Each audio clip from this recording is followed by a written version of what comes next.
Super star ரஜினிகாந்தோட ஆக்டிங்கில் Lokesh கனகராஜோட இயக்கத்தில் இப்போ கூலி படம் உருவாக்கிட்டு இருக்கு. அதாவது தங்க கடத்தில் மையமாக வச்சு ஒரு பக்காவான மாஸ் கமர்ஷியல் என்டர்டெய்னர் படமாக தான் இந்த படம். கடைசியாக லோகேஷ் கனகராஜ் இயக்கிய லியோ படம் சறுக்கியதால் சூப்பர் ஸ்டார் ரஜினிகாந்தை வச்சு போதைப் பொருள் மற்றும் தப்பான விஷயங்கள்லாம் இல்லாமல் இந்த படத்தை எடுக்கணும்னு சொல்லிட்டு லோகேஷ் கனகராஜ் சொல்லியிருந்தார். மேலும் ரஜினிகாந்தே இந்த படம் எல்சியூவில் வரக்கூடாது, கண்டிப்பாக பார்த்தீங்கன்னா தனியாக தான் எடுக்கணும்னு சொல்லிட்டு சொல்லியிருந்தாங்க. அதனால் இப்போ ஷூட்டிங் தொடங்கி ஹைதராபாத்தில் விறுவிறுப்பாக நடந்து கொண்டு இருக்கு. சூப்பர் ஸ்டார் ஏற்கனவே நடித்து முடிச்சிருக்க திரைப்படம் வேட்டையன். இந்த படத்தை லைகா ப்ரொடக்ஷன்ஸ் பண்ணியிருக்காங்க. அனிருத் மியூசிக் போட்டிருக்காரு. மேலும் டிஜே ஞானவேல் அவர்கள் டைரக்ட் பண்ணியிருக்காரு. இந்த படத்தை அக்டோபர் 10 சர்வதேச அளவில் ரிலீஸ் பண்ண பிளான் பண்ணியிருக்காங்க.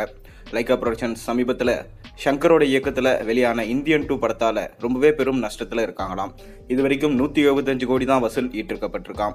இதனால் லைகா ப்ரொடக்ஷன்ஸோடைய ப்ரொடக்ஷன் நிலைமை ரொம்ப மோசமாக போயிட்டுருக்கு. அதனால் எப்படியாச்சும் வேட்டையன் இல்லை விடாமுயற்சி இந்த 2 படத்துலையும் எப்படியாச்சும் போட்ட காசை எடுத்து ஆகணும், கண்டிப்பாக கரெக்டான டேட்டை ஃபிக்ஸ் பண்ணி இந்த படத்தை அடித்து தூக்கி ஆகணும் அப்படின்னு சொல்லிட்டு ஒரு பிளான் பண்ணியிருக்காங்க.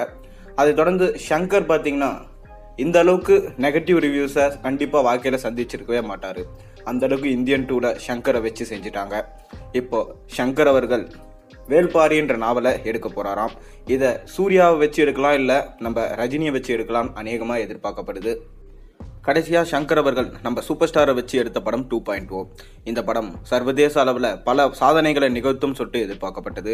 கதைக்களமும் அந்த அளவுக்கு இருந்துச்சு. ஆனால் திரைக்கதை பார்த்தீங்கன்னா எந்திரன் அளவுக்கு இல்லைன்றது தான் மிகப்பெரிய மைனஸ் பாயிண்டாக போயிடுச்சு. அதனால் இந்த படம் 800 கோடிக்கு மேலே வசூல் ஈட்டியது. படக்குழு எதிர்பார்த்த அளவுக்கு வசூல் வரலை. லைகா ப்ரொடக்ஷன்ஸுக்கு இதிலே பார்த்தீங்கன்னா ரொம்ப பெருத்த நஷ்டம்னு சொல்ல முடியாது, பெருத்த அடின்னு தான் சொல்லலாம். ஆனாலும் லைகா ப்ரொடக்ஷன்ஸ் தொடர்ந்து சுபாஸ்கரன் எல்லா படத்துக்கும் ப்ரொடக்ஷன்ஸ் பண்ணிட்டு தான் வராரு. இப்போது ஷங்கர் அவர்களுக்கு எந்த அளவுக்கு எந்த ப்ரொடியூசர் உதவி பண்ண போகிறாங்கன்னு தெரியல. ஏன்னா 3.0 எடுக்கிற முனைப்பில் ஷங்கர் இருக்கிறதா ஒரு பேச்சு அடிபட்டுட்டு வருது.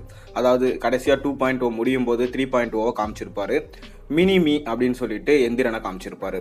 இதை எப்படியாச்சும் ஒரு படமாக எடுத்து சயின்ஸ் ஃபிக்ஷனல் மூவியாக கொடுக்கணும் அப்படின்னு சொல்லிட்டு ரொம்பவே விருப்பப்படுறாராம் ஷங்கர். இதனால ரஜினியிடம் பேச்சுவார்த்தை நடத்தியிருக்காரு. ரஜினியும் பார்த்தீங்கன்னா நீங்கள் வேல்பாரியை முடிச்சுட்டு வாங்க, இல்லை வேல்பாரி பண்ணுறதுனாலும் சொல்லுங்கள், நம்ம பண்ணலாம்.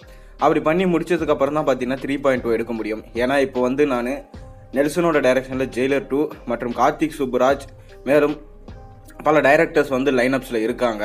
அதனால் உங்களுடைய படமான வேல்பாரி மற்றும் கேம் சேஞ்சர் ரிலீஸ் முடிஞ்சதுக்கு அப்புறமா பார்த்தீங்கன்னா இந்த படத்தை ஸ்டார்ட் பண்ணலாம். அது மட்டும் இல்லாமல் பாலிவுட்டில் மிகப்பெரும் சூப்பர் ஸ்டாராக இருக்கிற ஒருத்தரை இந்த படத்தில் போட்டாகணும்னு சொல்லிட்டு ரஜினி சொல்லியிருக்காராம். அநேகமாக அது ரித்திக் ரோஷனாக இருக்க அதிக வாய்ப்பு இருக்கிறதா சொல்லப்படுது.